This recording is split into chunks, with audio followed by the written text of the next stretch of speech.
ఆంధ్రాకి అటు చివర మూల ఉంటుంది కుప్పం నియోజకవర్గం. ఆ కుప్పం నియోజకవర్గాన్ని ఎంచుకున్నటువంటి చంద్రబాబు నాయుడు అక్కడ సుదీర్ఘకాలం గెలుస్తూ వస్తూ ఉన్నారు.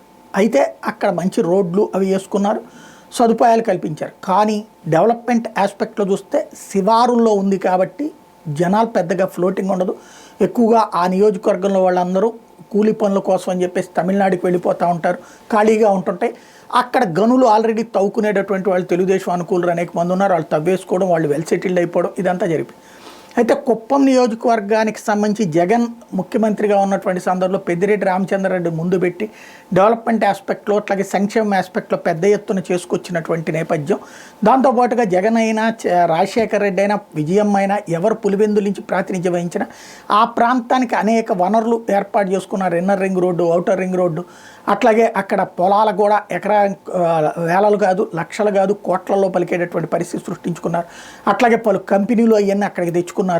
అలాగే విద్యా సంస్థలను అక్కడికి ఏర్పాటు చేసుకున్నారు. ఆ విధంగా తమ నియోజకవర్గం మీదన, తమ జిల్లా మీదన ప్రత్యేక కాన్సన్ట్రేట్ చేశారు. ఇప్పుడు అది చంద్రబాబుకి ఒక పెద్ద పరీక్ష అయింది. అందుకే కుప్పం మీదన కాన్సన్ట్రేట్ చేస్తున్నారు. ఈ దఫా మాత్రం బాధ్యతగా తీసుకుంటున్నారు. అందులో భాగంగానే కుప్పంలో green skills academy, career readiness సెంటర్ని ఏర్పాటు చేయడానికి అమెరికా వాళ్ళు ముందుకొస్తే 1 మిలియన్ 1 బిలియన్ అనేటటువంటి సంస్థ అటుది. దానికి వాళ్ళతో ఒప్పందం చేసుకున్నారు.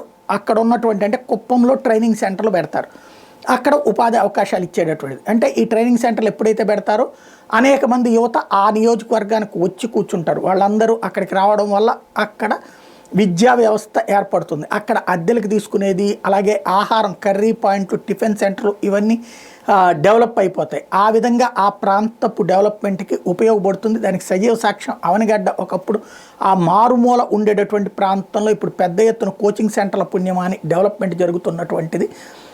ఇలాంటి వాటిది అంటే ఆ విధమైనటువంటి ఒక చక్కటి స్కెచ్ ఎప్పటికప్పుడు పబ్లిక్ క్రౌడ్ ఉన్నటువంటి సందర్భంలో ఇప్పుడు మనకు హైదరాబాద్లో అమీర్పేట, జేఎన్టీయు లేకపోతే ఎల్బీ నగర్ ఈ ప్రాంతాలు ఎట్లా సక్సెస్ అయినాయో అట్లాగే సక్సెస్ కావడానికి ఒక చక్కటి ఆలోచన చాలా కాలం తర్వాత చేశారు బాబు గారు.